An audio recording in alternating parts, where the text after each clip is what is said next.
ladies and gentlemen, boys and girls, children of all ages, how are you doing on this blustery Monday afternoon?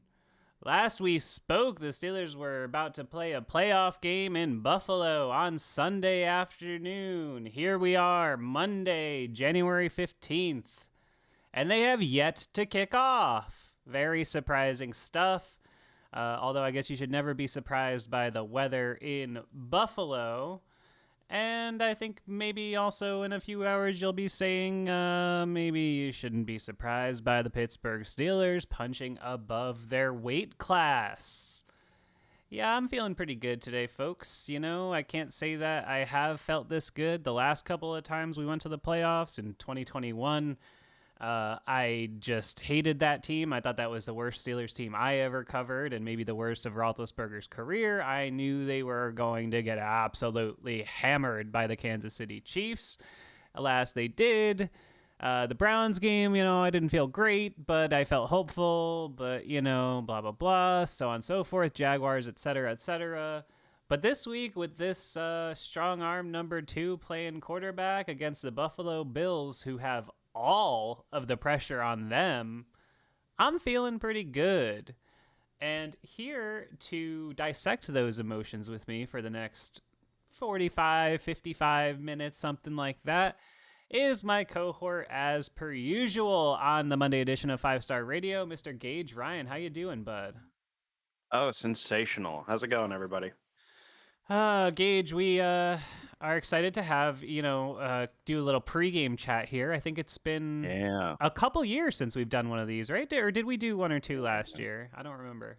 We might have done like one or so, but it's just been tough with your schedule and then with mine and how they kind of clash. It's been tough to do pre-games, but I wasn't happy that the game got delayed on one hand, but then on the other hand, it was actually kind of a blessing in disguise because I have the next couple days off and I did not have Sunday off, so it worked perfectly for me. Oh yeah, for you, it totally worked out. For me, it didn't, it didn't make a little bit much a difference. It changed my plans a little bit, but I'm free both days. Yeah, the pregame, it's just, you know what it is with that? Like, I love doing the pregame show, but it's like, especially if we get a Sunday afternoon game, like, I'm going to have to do the show right after.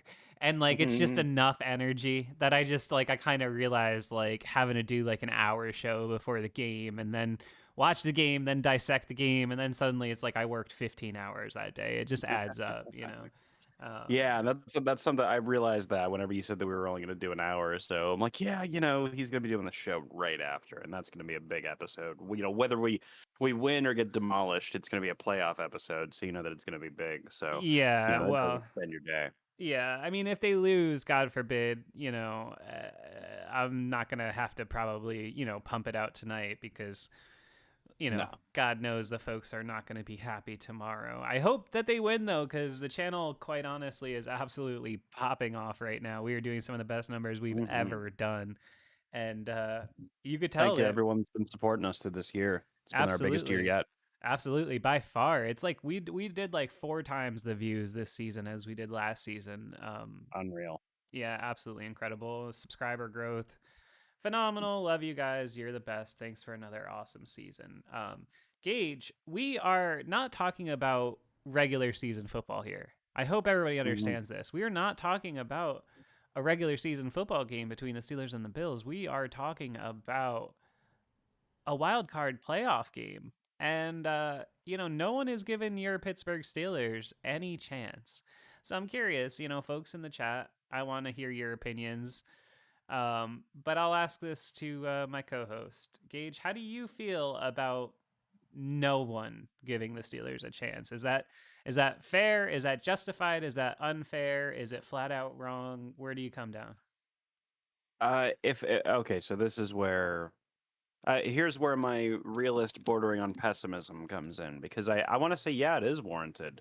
Because the last number of times, the last time we played in the playoffs, we got demolished. No. Yeah. The last 4 or 5 times we've gone to the playoffs, we've been demolished.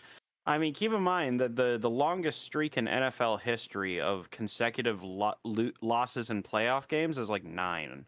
We're not that far from it. Like, It's so four. It would be four right now. I think four. Because they Yeah, I think that lost sounds the right. AFC Championship game in 16, and then they lost the divisional game in 17. Then they lost in 20, and then they lost in 21. So that's four.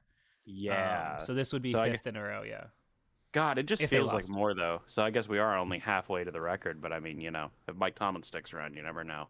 But no, I mean, like, so on one hand, I want to say, yeah, it's completely warranted that no one's given us a chance because it's Josh Allen and the Bills versus Mason Rudolph and the Steelers. I get it, but I also think that as someone that's watched it, that watches a lot more Steeler football than the average viewer, and as I'm including you in that category, is like I feel like this is a better team on maybe in reality than it looks on paper. Does that Yeah. make sense at all? Because on one hand, you got like George Pickens, who's great, and then you got Deontay, who's a great route runner, but is just kind of, a guy. But like, I don't know. It just feels like one of those games where like I said this last week and I'll say it again. The game just kind of screams upset to me. Now, again, the Bills are still the favorite. I still predict them to win because they are the Bills and because Mike Tomlin is not a great playoff coach by and large. But I mean, we could do it. Like whenever we went up against when we had prehistoric Ben Roethlisberger, 40-year-old Ben Roethlisberger who couldn't throw a ball farther than 5 yards. He became Tom Brady incarnate. I knew that we were not going to beat the Chiefs. I had literally zero hope that we were going to win that game, except for T.J. Watt's touchdown return. Mm-hmm. But outside of that, that was it for me. This is not Patrick Mahomes and the Chiefs. This is not Andy Reid. This is Sean McDermott and Josh Allen. And while they're both good coach Sean McDermott and great quarterback Josh Allen, they have way more significant flaws than Andy and Patrick do.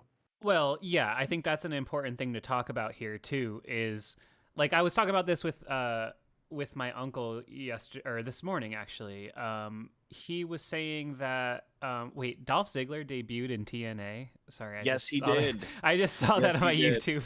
That is unexpected. Oh my Sorry, God. everybody, shut up about wrestling. I get it. We'll talk about that later. Yeah, even my uncle, who's like kind of anti Tomlin in general, um, he was saying this morning, he's like, the one thing that gives me hope though is that, I think Sean McDermott is just as inept as him when it comes to like playoffs and big moments and stuff like that. And I Time mean, management. yeah, and I mean to be fair, like I've been saying all week, this is like it could not be more apparent that the pressure in this situation is completely on McDermott and it's completely on Allen and it's completely on the Bills and it's not on Rudolph and it's not on Tomlin and it's not on the Steelers at all, in my opinion. I find that your future can sometimes rewrite or dictate your past in a weird way. If you win the Super Bowl and then you have like seven more opportunities to win championships and miss all of them, you can kind of be looked at as a one-hit wonder. I can understand where that argument comes from. Sean McDermott and the Bills need to win this game. They don't want to win this game. It's not that. It's they need this game. They do. If they go down to like they barely beat Skylar Thompson and the Dolphins. Not just actually Skylar Thompson. I think is probably a better quarterback than people give him credit No, for. dead ass. You're absolutely right. They barely beat them. They barely beat them. But like Mike McDaniel's is a good coach. I don't take anything away from him. But like barely beat Skylar Thompson and the Dolphins. Followed that up with getting like mollywopped by Joe Burrow and the Bengals. And now, like, if they follow that up with a loss in the wild card round to the Mason Rudolph-led Steelers, man, that's gonna be tough for them. So every single bit of the pressure is on them, and there's no pressure on us, and that usually has been our advantage in years past. Yeah, I agree. Yeah, I mean, you know, the thing is that you have to look at though. I this so we are in agreement that this feels different, right, than the last couple playoff games. Like it does. It just feels different. The stakes are kind of different, and it doesn't feel hopeless. Like I think I said at the beginning of this, 21 against the Chiefs, that felt fucking hopeless. Like that week, I was kidding myself getting excited for it. The whole thing with Juju playing, and I was like, "Oh, this is we're gonna." But I knew that I was gonna have to watch my hero go down in a blaze of glory as he throws the ball 65 times for 186 yards and gets just hammered by Patrick Mahomes. I knew that was happening. 20, they had already collapsed, so I kind of knew that team wasn't going to do anything, even if I didn't think they were going to lose the Browns, but Um, but this one, And I don't especially know, in the way man. they did. Yeah, exactly. But this is the first time in a while since probably that 16 team where I feel like they're going into the playoffs genuinely on the upswing. Like I don't feel like Yeah. that's me. I don't feel like that's me transposing that feeling. I mean, it feels weird because we look back at this team the way that this season happened. And I mean, look at me. I literally, I made the Comedy Central roast of the Steelers, just absolutely roasting them for 20 minutes, saying they should fire Tomlin, this thing, that thing, the other thing, after those three losses. And now here I am a few weeks later saying, wow, they really have a shot. But I think we watched a team all year that we said, you know, they got to 6-3, and we're sitting here saying, okay, Pickett's throwing 6 touchdowns, man. If they were just getting decent quarterback play, this is a 12-win team. I mean, literally, this is a 12-win team. They beat the number one seed in the AFC twice. Okay, like they beat playoff teams all year. They had, I think, um, second most wins against winning teams maybe in the league. I think they won like 7 or 8 games. I mean, the Rams were in the playoffs. They beat them. And compare that to, not to cut you off, but to compare that to the Miami Dolphins, who, if I'm not mistaken, only had Yes. one game against a winning team Yeah, this year. Miami was like 1-6 against teams with a winning record this year. Yeah, no, but and so I mean they're and then what happens? They are forced because of the Pickett injury to, they go to Trubisky. Trubisky's absolutely fucking terrible, and they're forced to go to Rudolph, and he's taking advantage of a moment in his life and in his career where you can't say he can't. Because he can. I mean, we know he has the physical strength and physical ability, and he's been doing it mentally long enough now that you say, shit, maybe it's just clicking for this guy at this time. And I don't And I know. don't know. I don't know if you remember what Rudolph's big problem outside of pocket presence, but that's a problem for a lot of rookies, especially for ones that don't run like Rudolph. But if you remember his big problem whenever he first got to the NFL and he was taking his first starts was cover two defenses. It just felt like for some reason he just wasn't able to figure out cover two defenses. And especially in the league the way it is right now, where it's kind of a cover two epidemic and it's forcing a lot of people to check down a lot more. It's weird, right? It's weird, and so it just became this really bad mixture for Rudolph when he got into the league, and especially for a guy that didn't have a goddamn quarterback coach. Closest thing he had to a quarterback coach is Randy Fichtner, and that's probably the worst thing you could possibly have as a Everybody offensive. is taking so offense. There's one of my shorts that's floating around from radio of me talking about how the Steelers screwed Rudolph. And They every did. every few hours, I get a comment from some old dude that's like, "Steelers didn't screw him," and I'm like, dude, it's just Johnny Holton. it's just verifiable, dude. Like it's not like I'm not even criticizing them. It's just a fact. Like they never valued this guy except for in the draft when they apparently valued him like a first round draft pick, and then they drafted him with all this talent knowing Ben was near the end of the rope and literally didn't give him a quarterback coach. I mean, come on. And then when he got one, it was fucking Matt Canada. Okay, you're gonna tell me Matt Canada is the worst offensive coordinator in the history of the world, and that's why Kenny Pickett only threw 6 touchdowns this year? But also, they were doing Mason Rudolph a favor as a developing quarterback in the NFL, giving him Matt Canada as a quarterback coach. Make that make sense? God damn it. Okay, well, I don't disagree with you. I'm not arguing, but I'm saying you did see significant strides be made in Mason Rudolph's Yes, of game, like course. Yeah. in that Browns game, and then later on in the Lions game. Matt Canada might just be one of those guys that's a better QB coach than he is a coordinator. Like, who Nah, knows? he's not good at anything. He sucks. Maybe. I'm just saying. He Maybe I'm. sucks. What's he done with the quarterbacks on the Steelers? Say Nothing. again?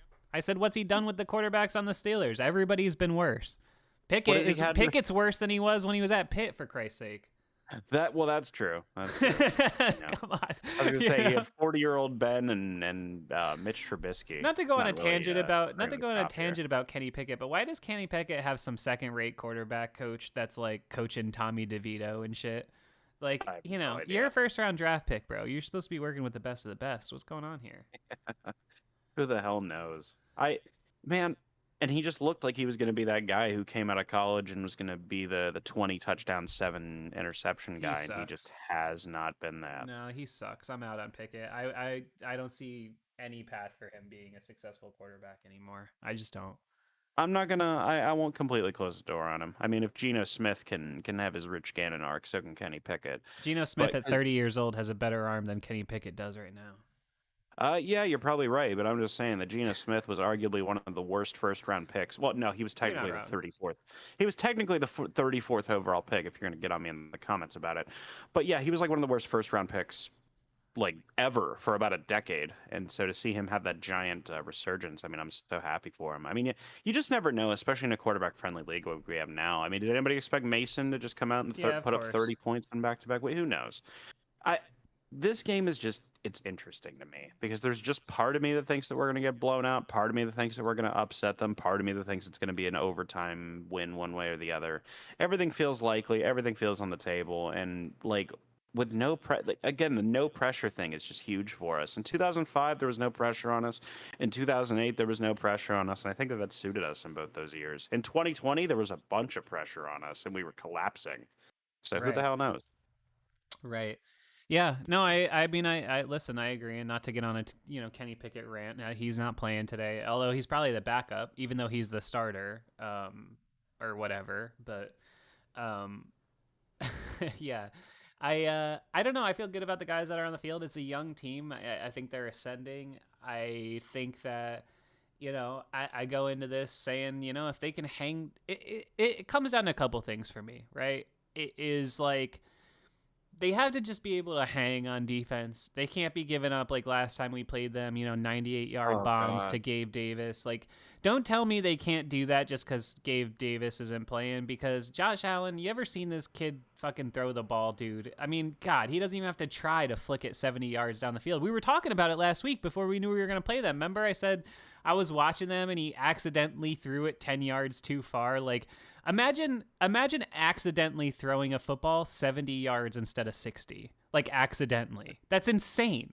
Like He has one of the best arms in NFL history. I he think that does. that's pretty clear by now. No, he does. He's just as a peer, but so if you can just hang and not get dominated by them, and to me that comes down to, it's the week of Bill Belichick, right? So I'm gonna be Bill Belichick here, okay?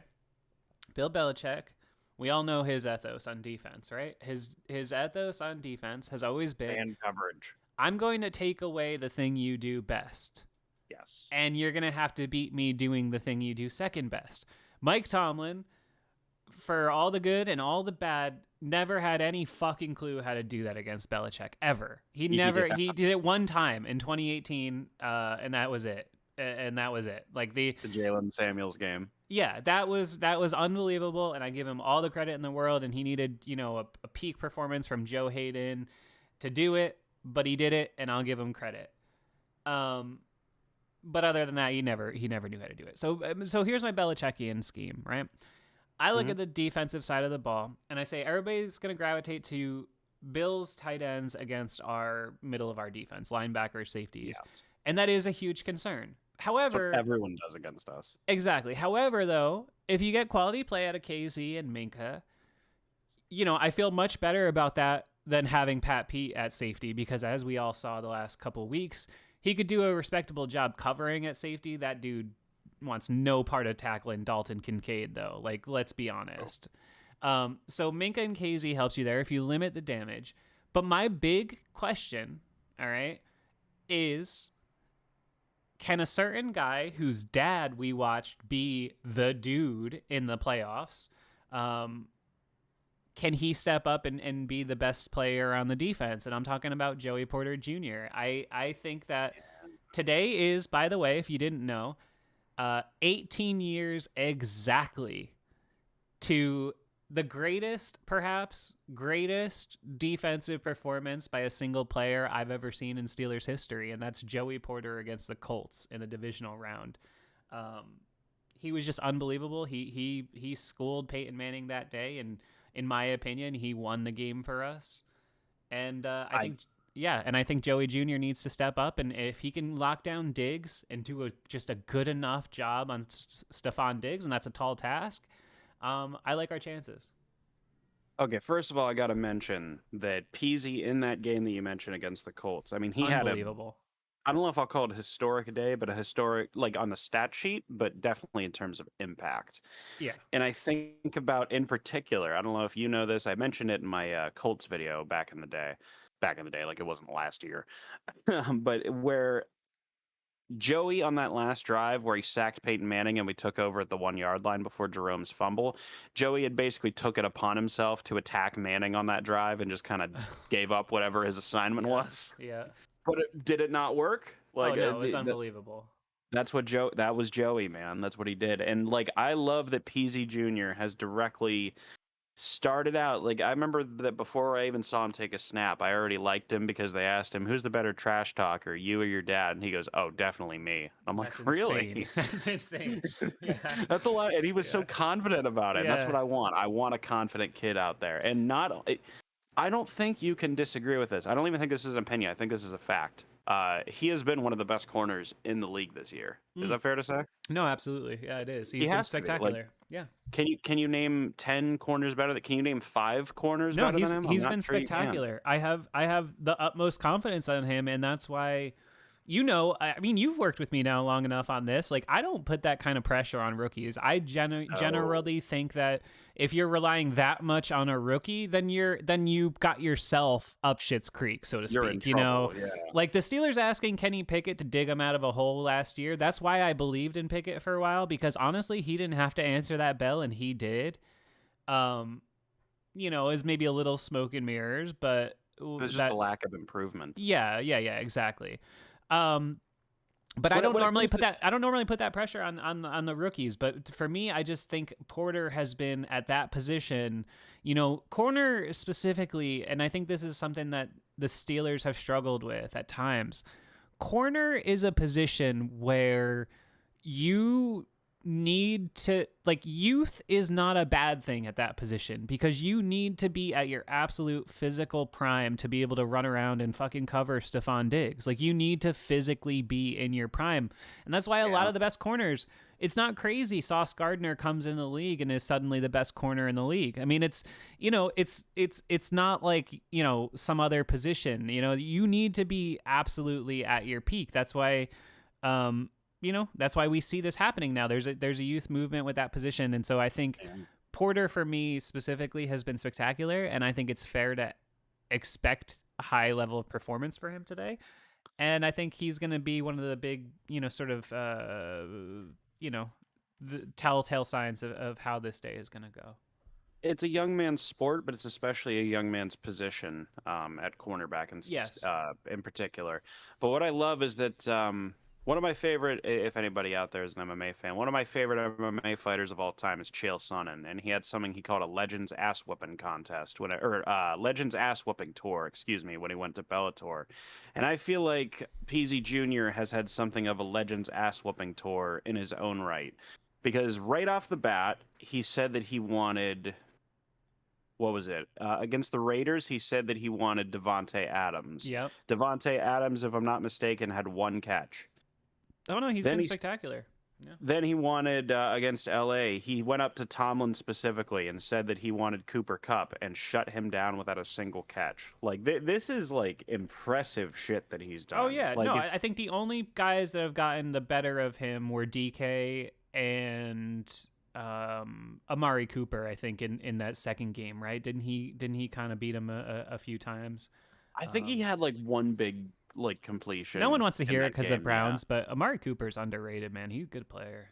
He's underrated, but he also drops at, like, the worst possible time. He does, but he's talented. He just kind of slow. He just goes about his business, putting up 1,200 yards every year. I respect dudes like that. Yeah. You know who's my favorite, like, receiver, maybe in the entire league right now, is Puka Nacua. I love that dude. Yeah. I was seeing some people on Twitter yesterday comparing him to good old Hines Ward. I don't know if I see that. I think Nacua is a little physically faster. He's definitely faster, but he's also just the put your head down and smash through guy. I see where the comparison comes from. Should we real quick talk about playoff results thus far? Sure, let's do it. All right. So what's your take on let's see, what have been let me try to remember the games in order. Well, here, I'll bring one up first here. Is like the first one was the Texans and the Browns, if I'm not mistaken. Oh, yeah. and like my goodness, I Yeah. mean it was so fun to watch. I mean, like I wasn't able to watch it live, but I mean I had a feeling that Joe Flacco's moxie was going to run out at some point. And yes, I did think, not even hindsight 2020, but I did think that it would end in some kind of game like that. I didn't think that he would lose in like a 23-20 last minute overtime. No, I feel like it was probably going to be some kind of 45-14 where everything finally collapses. And and I was very, it couldn't have happened to a better team in the Browns, so that was great. Yeah. Yeah, so that I mean, yeah, I picked that. So for you'll say I'm just y'all just say I'm making this up, but so far I am 4 for 4 on my picks this weekend. I have I can vouch nailed for that. yeah, I've nailed each one of them. I really liked the Texans. I really liked the Chiefs. I really liked the Packers, which I know a lot of people weren't picking, but I really did. And I like the Lions, and so we're 4 for 4. So Texans, yeah, I think CJ Stroud, to me, I just see it. I just see it. I see the vision. I see him as a Got completed moxie. player, and in so many ways, I hate to again bring this back to Steeler or Kenny Pickett, but Stroud, in a lot of ways, like seeing him was really the thing that made me start questioning Pickett back in week 4, because I was like, shit, this kid is already like a light years ahead of Pickett. It's not even Yep. close. Like you can't even compare it. Like, and I'm not even trying to be negative. I just you look No, at you're them, right. you look at them play the position, and you're like, that's just not even the same thing. Pickett sadly is closer to like a Zach Wilson than he is to C.J. Stroud. It's just the reality. Um, It, Except he's yeah. not even as physically good, but whatever. Um, yeah, and so I see it. I see the vision with Stroud. He blows me away. I'm a big fan of him. I think he's great. I think the Texans have clearly now, without a shadow of a doubt, won that trade. There was never any doubt for me, but that trade just looks so asinine now for Cleveland. Because what do? They're gonna bring Watson back next year. He has a $63 million cap hit the next 3 years, guaranteed. And Watson now is good. How many games? How many games has he literally played since the fucking pandemic? Like 10 games, because he was suspended for a year. I mean, God, the guy just at a certain point, you're like, okay, is he even a professional quarterback anymore? I don't know. I thought he was terrible this year. I really did. I'm not trying to talk shit. I genuinely don't think they have any future with Watson. I don't. It couldn't have happened to a better guy. Hate to reuse the same joke, but I mean, hey, listen, it's true. I If you I think put we all. if you put this year's Baker Mayfield on that Browns team, they're in the divisional round at least. Yeah, no like question. like Like what? They don't win at least one or two more games in the regular season with Baker Mayfield under center? No, they of had to course they do do. all this posturing, and they're in the exact same spot, man. They're not any better. Baker won a playoff game in Pittsburgh. I still can't believe that they traded it. I can't believe it. I can't. I just fuck the Browns. I hate the Browns more than any organization in sports. I hate their fan base. I hate the Myles Garrett, TJ Watt conversation. It's not even a conversation. Myles Garrett's a really good player. TJ Watt is just in his own class, and it's ridiculous that we're He even having is. a conversation about him or Parsons or Garrett. It's not even close, okay? And I hate the Browns, and so I'm glad they got their asses kicked. I thought it was cool to see that scene in Houston. And I give if the Steelers win and the Texans got to go play the Chiefs, I give Stroud and them a chance, man. I do. I do too. Yeah. I do too. As far as the Browns go, I mean, yeah, I agree. Fuck the Browns, especially with that race baiting, guy that they have on the defensive line that they got over there. Mm. But I mean, in general, like, screw the Browns. But I always liked Baker Mayfield in one way or another. I couldn't even really explain why. The guy just, I kind of liked his attitude. I liked that he was one of those dudes that really believed in himself, even when no one else did. And his confidence definitely is pretty mind blowing sometimes. But that's okay. You got to be confident at this level. And Baker, he was always that dude that just kind of, he was a system quarterback. I think that's probably fair to say. But Yeah, I mean, sure. that's fine. You can be a system quarterback. I mean, like you take him and you throw him on the Browns right now this very second. Yeah, I think they at least put up a better chance against Stroud. They probably lose to Stroud. It seems like he was just on fire that night. But he at least would have put up a better shot than 40-year-old Joe Flacco. God bless him. That dude just went up hopped up off the couch and was like, "Sure, I'll play in a playoff Yeah, game. no, hey, Screw it." good for him. Good for him. I, That's basically what the 49ers tried to do with Ben a couple yeah, years ago. Does anyone remember that? yeah, yeah, yeah. Oh man, that was Last fun. year. I or Yeah, so yeah, yeah, yeah. that would have been so fucking weird. Yeah, then Chiefs Dolphins for me, no surprise. That pretty much I didn't see any of that game. I was out on Friday night or Saturday night, whatever that was. But it went pretty much exactly how I thought it was gonna go. I once I saw the weather and stuff, I just you hate to stereotype like a warm weathered team like the Dolphins, but the Dolphins, the Dolphins to me are just proving to be just kind of like I mean, they're cream puffed, like they are. They're never going to get taken seriously. Them not winning the division this year with Buffalo having a down year to me was an abject failure. Am I wrong there? That's definitely true. I think they blew like a 3-game lead in the I mean, division. they were in position to not only win their division but get a 1 or 2 seed all season. It seemed presumptive. Bro, they put up 70 goddamn points against the Denver Broncos. 70 points. I've never even seen that in my lifetime. I I'm think it almost only happened 27 one other years time. old. I think it only happened one other time. It's crazy. My roommate from college, one of my best friends, is a fucking Denver Broncos fan. And after that game, I messaged him just to, make sure I didn't have to call anybody. And he was like, "Dude, I just shut it off at like halftime. Screw it." Yeah. I felt so bad for him in that game and I'll tell you what, I give Sean. What the hell's his name? Sean. Who are you God, what talking? the hell's his name? Who are you talking The about? Denver Broncos head coach. Oh, Sean Payton. Sean Payton. Jesus Christ, I wanted to say Sean McDermott, but no, that's the Bills head coach. Yeah, but Sean Payton is a good coach. I thought he actually did a halfway decent job turning the team around until they collapsed yet again. So who the Yeah. hell knows what's going on with them at this point? As far as the Kansas City Chiefs and the Miami Dolphins go, I mean, like, you took a team that currently resides in Miami, Florida, and you make them play in the Ice Bowl. I mean, yeah, that sounds about right. I kind of expected them to, and also Yeah. that's been how the same way that Kenny Pickett like kind of gets exposed in the rain, so to speak, where he just can't throw in the rain. I think you can make the exact same argument for Tua Tagovailoa in the snow, and that's a huge problem come playoff time. Yeah, exactly. Yeah, no, I think, yeah, just a really disappointing performance for the Dolphins, I think, if you're a Dolphins fan. But alas, I'm not a Dolphins fan. I'm a Pittsburgh Steelers fan. And here on Monday, we are still alive in the playoffs. Yeah. And then yesterday's games, I think some people were surprised about Packers Cowboys. 48, the final score 48-32. It looked a lot closer than it was. That game was not close. They just boat raced them. They boat raced them from the start. Jordan Love looks spectacular. I mean, he's got 23-1 touchdown to interception ratio in the last like 9 or 10 weeks or something like that.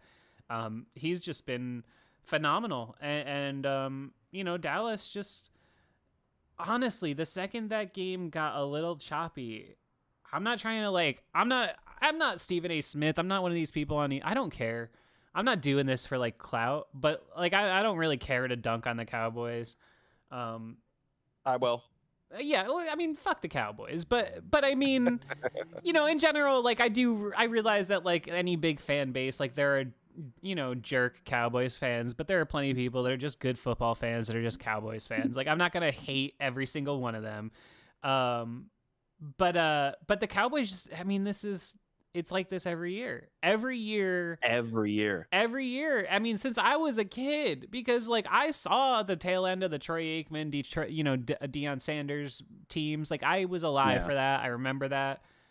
And then once they got really bad at the early 2000s, then they had the Drew Bledsoe couple years, and then they had Tony Romo, and from that point on, the Cowboys have always been like a pretty competitive team, usually one of the more talented rosters in the league. Yeah. And every year I hear about how it's going to be the year, and Dak is, he's really good this year, and he threw 36 touchdowns, and he's going to get MVP votes. And then they just get to when it matters, and they collapse every fucking time. That was a pathetic collapse. I mean, I will say that. The Dallas, like, again, I know you can make the narrative say it happens every time, but that's a talented team, man. And they were at the height of their powers. They had everybody. They had Dak. They had CD. They had Tony Pollard. They had Micah Parsons. Just really, the Packers, I believe, now are the youngest team to ever win a playoff game. I mean, Yeah. that's really just not good, and it reflects poorly on Mike McCarthy. I thought as soon as that game got choppy, to me, it looked like the Cowboys lost any interest in even being there. Cowboys have no heart, man. That's their thing year after year. Except for the Dez catch here, but we'll ignore that for the time being. The Packers, man, that's the only game that I got wrong this weekend was the Packers and the Cowboys. I got every other game prediction right. I even predicted the Lions winning over the Rams. I thought it would be close, but God, the I couldn't believe it. They were down. I think it was 27-0 at one point. And I was just laughing my ass off, like as I was reading off the score. I have a lady who I work with who's an Eagles fan, so I made sure to let her know every time that the Cowboys gave up another touchdown. She was laughing from the back. But yeah, man, it was just odd, and it really does show poorly on the Cowboys. And here's a very unpopular opinion. We talk about how the Cowboys are like one of the most talented teams in the league pretty much every year. I think is usually fair to say if you're painting with a broad brush here. Jerry Jones is a better owner than he gets credit for. Yeah, Like I people agree. act like he's like Dan Snyder or something, and all the meanwhile he has like one of the most talented rosters every year. His cheerleaders are excellent. Like it, there's a lot of bad things you can His say about Jerry cheerleaders are Jones. excellent. Wait, Yeah, of course they are. The Dallas Cowboys but that's a cheerleaders are the positive. standard, man. But that's a positive mark on him as an owner. Sure. I mean, the Steelers don't because even the have Detroit cheerleaders. Lions have like ugly cheerleaders. That's a negative mark on the owner. I think Yes, that's I don't know absolutely about that. true. I'm not giving him some Hugh Hefner ass points. He also has a fucking hologram of himself in the stadium. And he was also at the race riots in the 60s. Get the fuck out of here. I'm not What giving part of Jerry... he's a bad person did I not? Well, come on, man. He's a bad guy. His cheerleaders. They're excellent. Okay, They've been the football industry standard for how long? I agree. And I think I would say, am I wrong? No, and I think he's been more... I think he's been more patient as an owner than people give him credit for too, though, because like he kept Jason Garrett around a long time, and most people thought he was a bum. He kept Wade Phillips around a long time. Yeah. So he hasn't been. He's not George Steinbrenner firing guys every other week. And they have built a good team. I mean, say what you want. People want to accuse anytime there's an owner that's too involved with GM and stuff that they are exerting too much power, but. Can you really complain? I mean, the Cowboys top to bottom, I mean, there's not more than 3 rosters that are more talented than them. I don't know if there's more than 2 teams more talented. Who's more talented top to bottom than the Cowboys? I don't know. No, like on paper, they should have like the number 1 offense and the number 1 defense like most years. It's just that it never really ends up that way.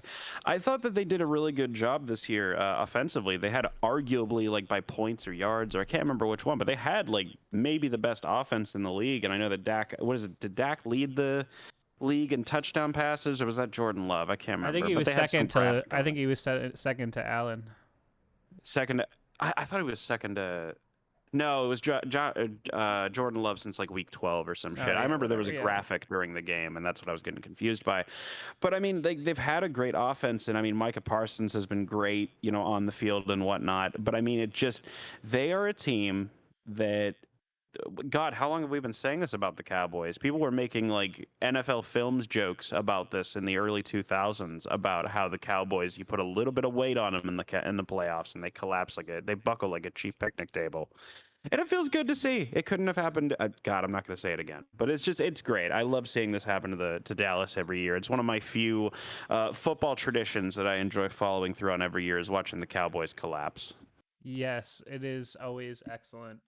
And then credit to Matt LaFleur. I got to give a shout out to him real quick. I mean, man, like I've been kind of 50-50 on Matt LaFleur, but I mean, like, man, his team started off, what was it, 2-5, and they just went in and absolutely mollywopped the Cowboys. The Cowboys just had the 2020 Steelers Browns wild card game. That's what they just went through right there. They really did. So credit to Matt LaFleur. Anyway, continue. Yeah, no, I'll give him credit. I think he's a good coach. I think it was bold what they did to move on from Aaron Rodgers and draft Jordan Love in the first place. Yeah, good for him. And then I thought the best scene of the weekend, if anybody, I'm assuming, watched the Sunday night game last night.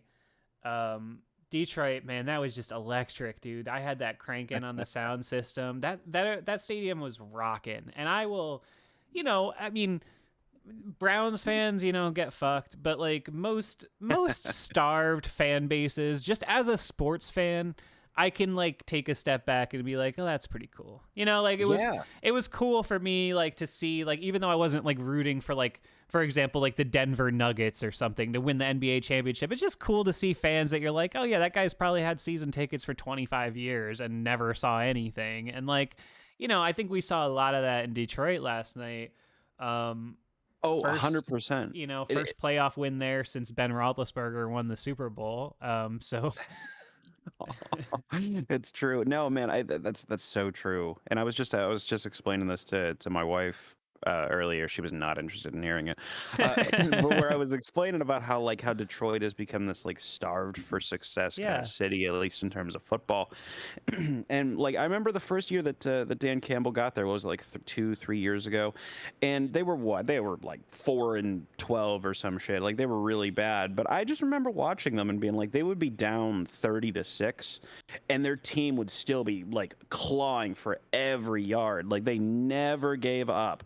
And they actually won a couple of games. I think they had some like big comeback against like the 49ers or the Vikings. I can't remember, where I was sitting there thinking like, man, there's something there. And then the second year where they went like 8-8 or whatever it was and missed the postseason by a game or two, and I was just thinking, I hope they don't get rid of Dan Campbell. It just feels like they got something brewing over there. So to see that success finally come to fruition, where I think Zach Schomler from Strong Opinion Sports said, I want to see them go from a team that is tough to beat to a team that wins. And right. I'm so happy to see them become a team that wins. So big shout out to Dan Campbell. Big shout out to Jared Goff for doing really well against the Rams defense. I mean, damn, he styled on his own coach that traded his ass and shipped him off to die in Yes. Detroit.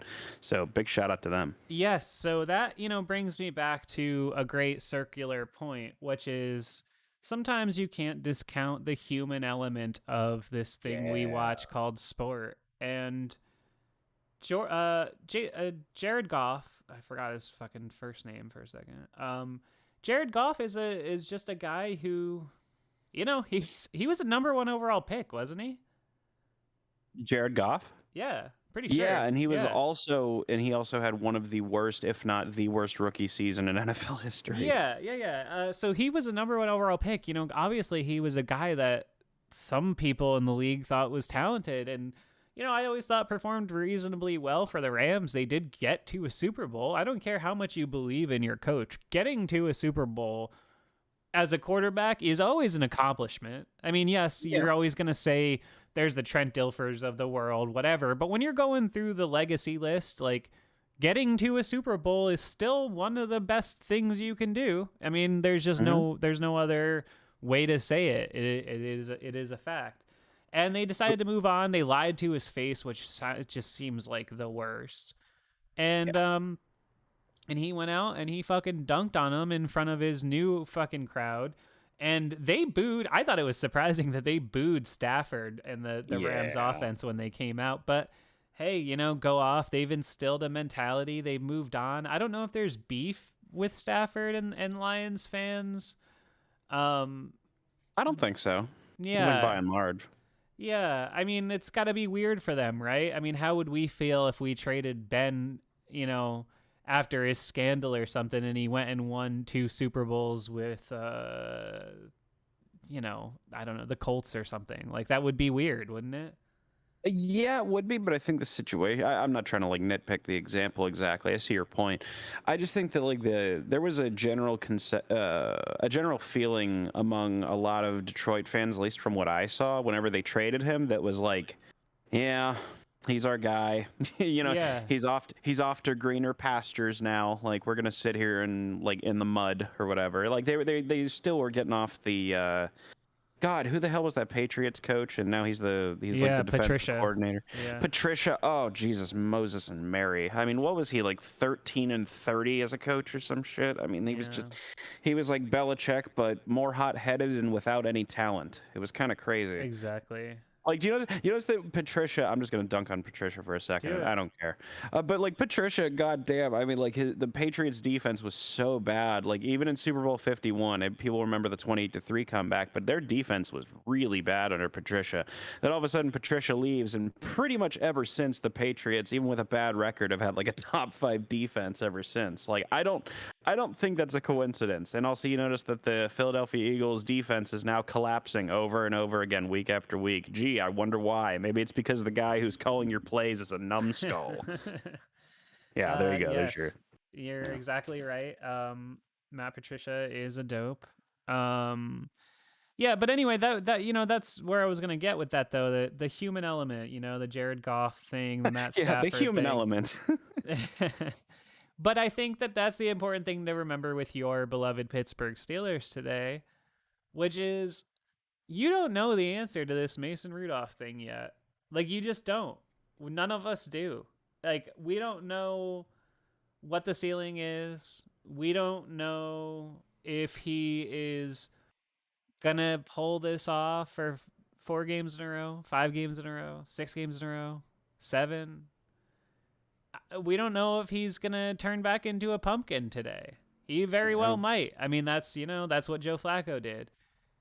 But you can't discount that with what this dude has done in the last month. He is faced with an opportunity to maintain to obtain generational wealth. Like, literally, this man faces a situation that if he goes out and he wins today and he has another chance, or even if he just plays really well and they have a chance, he is going to be on the open market and somebody is going to give him money. Somebody is going to give him a lot of money, and he's going to stay in the league for another 2 or 3 years at least, just based on that. And if he goes on to just be a good quarterback, he might be a good starting quarterback for a decade. I don't think it's going to be with the Pittsburgh Steelers. I don't think they value him. Honestly, I don't. But in the spirit of the old rusty, trusty gunslinger that we loved, Big Ben, is there a world where Mason Rudolph just says, fuck it, and he comes out and he plays better football than Josh Allen, who has a hell of a lot more pressure on him? Yeah. I mean, it's totally possible. You can't say it's not possible because we don't know. And he's done it now for 3 weeks in a row. And hey, man, go prove it. There's definitely a non-zero chance. And I mentioned this in my video. I can't remember which one it was. One of my recent ones where I would see his headlines where people would ask him questions about Kenny Pickett, and all he would say was that he just hoped he would have a chance at one point to get to pass him on the depth chart. And I just remember thinking, like, I've heard crazier things. I've seen Trent Dilfer win a Super Bowl. That just, Mason Rudolph becoming the starting quarterback after taking a quarterback in the first round. I've heard crazier things. And by God, does he have the chance to? I mean, like, I still think that Mike Tomlin would be stubborn, even if we won not the Super Bowl necessarily, but I think that even if we won this playoff game against the Bills and then lost the next week in a competitive game or whatever, I still think we're going to end up getting rid of Rudolph and sticking with Pickett, because if there's one thing Mike Tomlin loves to do, it's not play the hot hand outside of randomly this stretch with Mason Rudolph. It's very odd. You and I were talking about that in last week's episode, where we were saying, like, well, if they still believed in Kenny, he'd probably be out there because Mike Tomlin doesn't play the hot hand. So it's all very confusing. I really have no idea where we're going to go. But I think that if we just keep this game to a ball control kind of offense, don't give Josh Allen many possessions, and give Mason a couple deep shots that he can connect on, this game changes quickly. Yeah, that's the fascinating thing about it. And I see somebody in the chat saying, like, oh, well, you're acting like Josh Allen doesn't turn into a pumpkin multiple times a game. Like, I hear that. But Josh Allen, though, just most of the time that happens, he's also going to do 2 or 3 things that are absolutely spectacular that no one else can do. So it's like, I'm not going to say he can't make mistakes, because he definitely might. The point is, the Steelers are less capable, and Mason Rudolph are less capable of overcoming mistakes than Josh Allen and the Bills are. That's Josh Allen's game. He's the modern day Brett Favre. He's just going to sling it. Yes. and he might throw 3 interceptions, but he might throw 5 touchdowns. Like you don't know. So yes, I mean, the quarterback thing is really just fascinating to me, and I think it's really interesting and sets us up for a really interesting offseason. But for me, offensively today, I think if the Steelers want to be able to have a chance, like if this game goes according to script, at least the way that I would see it, um, they have to hang tight on defense, but on offense, they have to control this clock, and they have to do it with the Naj man, because uh, Najee has been spectacular the last few weeks. He does not get on paper, his season does not look spectacular, but to me, I think Najee Harris was, very good the second half of this year. And the last game in particular, I thought it was the most a running back for the Steelers had really just controlled the game since Le'Veon. And as I've said, that's really high praise for me. And I just have trust in him. He's not going to fumble like Jalen might. I just think today, if Najee Harris, if Joey Porter on defense and Najee Harris on offense are the best players on their respective sides of the ball, I think the Steelers are in a position to be celebrating a victory later. They really are, and I love referencing this game when I tell people about this playoff matchup that we have with the Bills. But Steve, I don't know if you remember this game that happened like 2 or 3 years ago. It was the Bills and the Patriots, where they were playing in like I don't want to exaggerate here, but it was like 30 or 40 mile an hour winds. It was something ridiculous. Josh Allen and the Bills came out throwing in the wind, and Josh, for a quarterback throwing in tornado kind of winds, he did pretty well, but he still had his limitations, obviously. Bill Belichick and the Patriots came out and threw the ball 3 times, 1, 2, 3, in a 60-minute contest, and ran the ball 48 times. Oh yeah, they only threw it 3 times, right? Yeah. And they won the game. And I think we not directly. I don't think we can get away with just 3 times. We're going to have to pass a little more than that. But I think that that's kind of the model that we need to take here. The winds are still going to be ridiculous. I've seen plenty of headlines from the news and whatnot say that the snow in Buffalo is still ridiculous and the wind is still awful. Man, that Josh Allen's going to come out and try throwing in the snow. And I mean, he's going to complete some stuff and he's going to do some inhuman shit. But also, if there's any time that he's going to like screw up and throw some bad interceptions, it would be now. Right. So I'm excited. I'm excited to see what happens, man. This could be one of those crazy upset games. I mean, I don't think anybody actually, except you, Steve, you called it. But like outside of you, I don't think anybody really picked the Packers to somehow upset the number 2 Cowboys. I mean, that's just kind of crazy. And I mean, the fact that they did it by absolutely just mollywhopping them the way they did, just anything can happen, man. Anything can happen. I just look at it on paper and I say, is there a possibility that the Steelers could be the more physical team on both sides of the ball today? And I say that there is a chance that that's possible. And I think that one of the number one things you have to look at in upset situations, it's the most important stat in football, turnovers. The Steelers were really good turnover differential. Like, just honestly, they didn't turn it over very much this season. They don't throw any interceptions. I mean, Pickett, for all we hate on him for throwing 5 touchdowns and 435,000 passes, he also only threw 4 interceptions. So like, yeah, okay, that's cool. They didn't fumble it a lot. They don't turn it over a lot, and they force a lot of turnovers. Yeah.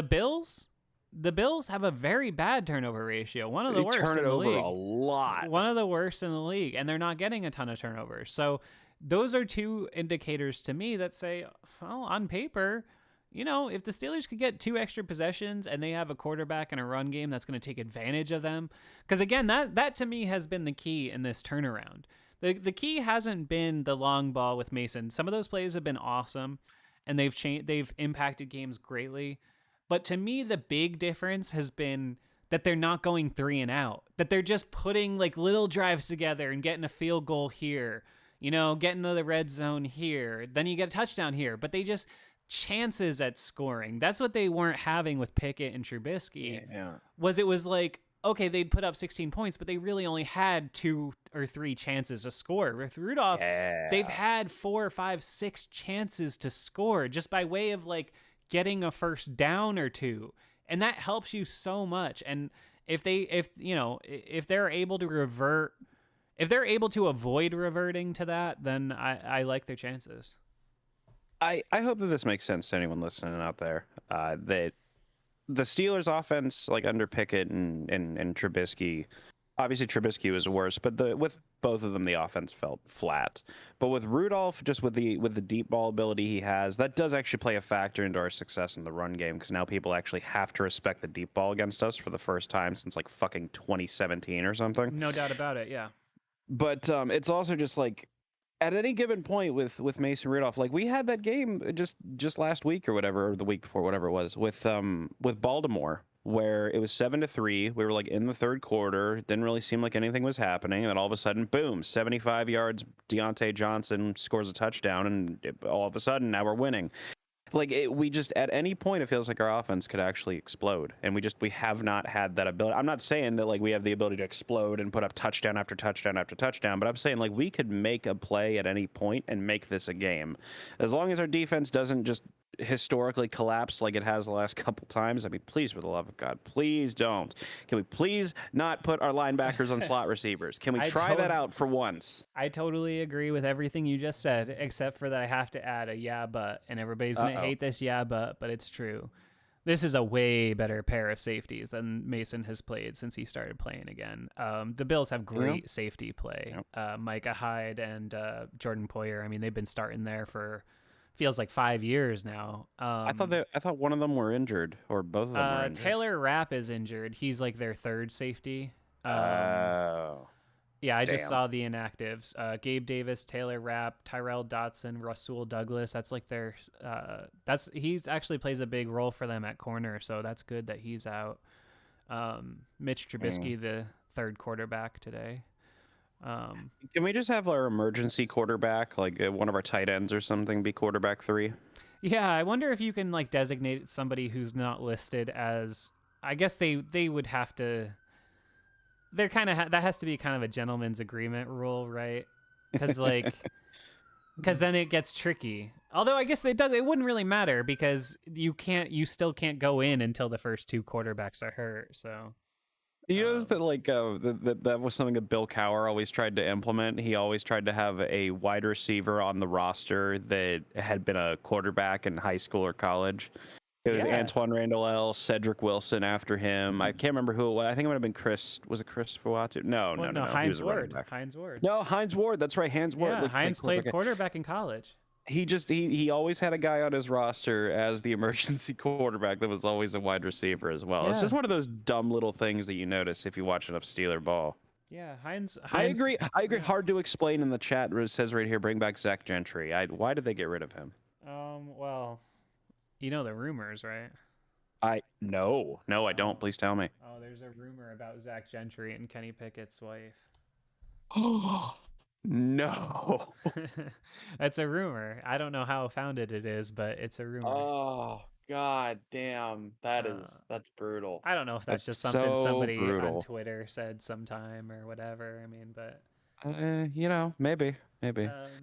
But I mean, like Zach Gentry, it felt like a Steeler for life, and it felt like he was finally developing into a halfway decent backup. Because you remember when he was a lineman, he was pretty awful, and I love Zach Gentry. And then like he started out as a tight end, and then he wasn't good there, but then he finally became a pretty dangerous screen target. That's another guy who was a college quarterback, actually. Matter of fact. Another college quarterback guy. Yeah, isn't that great? But like, man, I miss it. I miss Gentry, but maybe Kenny Pickett doesn't. Who knows? Yeah. God, that's so brutal. I never heard that before. That's just a rumor. I don't know if there's any truth to it. But anyway, I don't know, man. I'm feeling good about it. I hope everyone in the chat is feeling good about it. I appreciate you guys joining us for like a sort of random one-off pregame show here. We just, having a little fun, getting a little show in. But be sure to check with us in the Discord chat if you're able to, because we'll be following along the whole game, both of us. Oh yes, of course. If you are not in the Discord server yet, that probably means you haven't subscribed at patreon.com/5SMU. Become a member today. Go do it. Patreon.com/5SMU, $4 a month. You get to chat with us all during the game. It is a blast. I think you will attest, Gage, this season especially. The Discord has really just popped off, hasn't it? Oh yeah, it's yeah. so especially our our community has just like taken off in a lot of ways that really we haven't seen to this degree, at least this year. I've been Yeah. so grateful to see how everything's gone, and our Patreon's gone well, and our Discord's gone well. I'm so fucking excited to There's for just the a future that lively develops. conversation about the Steelers going on all the time. And it's sensible and it's like chill. Like, Yeah. there's some dialogue and discourse, but like everybody's just like pretty cool. And I love it. And it's really been a blast. Out of all the people that we have in that Discord, there's one dolt, and I Oh won't yeah. say their name. Oh, ooh, okay. And if you're Uh, thinking it's you, it probably is. oh, all right. No, I'm kidding. Um, Gage is an enemy with somebody. That's okay. All right. Well, what do you want to leave the folks with? Because we got to get out of here. Because I got to do a couple, two, three things before the game starts. What do you want to leave the folks with? Stick to the game plan. No, I'm kidding. I think that if we have any chance in this game, it's running the ball, playing good defense, playing disciplined. The team. This is gonna sound like one of those. It's Steeler football, but it really does feel. I hate when people are like, "Well, the team that turns the ball over less will win the game." It's like, yes, the team that gets more yards usually wins, or whatever the fuck. It doesn't mean anything. But this game really does feel like the team that fucks up less is gonna win. It really does feel like that kind of game, especially with Josh Allen, the trigger happy, lightning rod of a quarterback that is Josh Allen. I mean, he's amazing. I'm not taking anything away from him. But maybe trigger happy is not the right word, but I mean, 18 interceptions and not even in a full season worth of snaps. Like, I'm just saying, there is a reality where we pick up a couple interceptions and make this a game really quickly. But I'm excited. We'll see what happens. I saw that we had bordered on 100 viewers in this stream. That's almost a record for us. So thank you guys so much for tuning in. I see that our poll did really well. I'm really excited for how things go, especially if we were able to pull off this playoff win. So follow me on Twitter at Gage Ryan Video, Instagram at Gage Ryan Video, and like I said, follow us along in the Discord. We'll be I'll actually be able to communicate with the chat this time because I won't be freaking working during the game for a change. So there we go. We love to see it. Yes, let's have a burn it down party in the Discord server today. I'm feeling good about my Pittsburgh Steelers. I just have a feeling, man. I can't explain it. I don't know. All week I know I said I'm not gonna allow myself to buy in this thing, that thing, but god damn it, I believe. I just believe. I just have this weird feeling that they're going to get a win today. It just feels like it. And, whether they win or whether they lose and we head into the offseason, I think the Steelers are faced with just a bevy of really just fascinating situations. The Yeah. offensive coordinator spot, the quarterback spot, hell, even the head coach spot. I'm starting to believe that there is some smoke to these rumors about Mike Tomlin taking a second to kind of assess his future. Like at Yeah. first I thought it was just like agent stuff, like trying to like boost up the extension a little bit, but it's being reported by a lot of people now. And I'm starting to think that there's there's something there. I'm not sure. Yeah. I'm not sure Yeah, what that means, but it's interesting.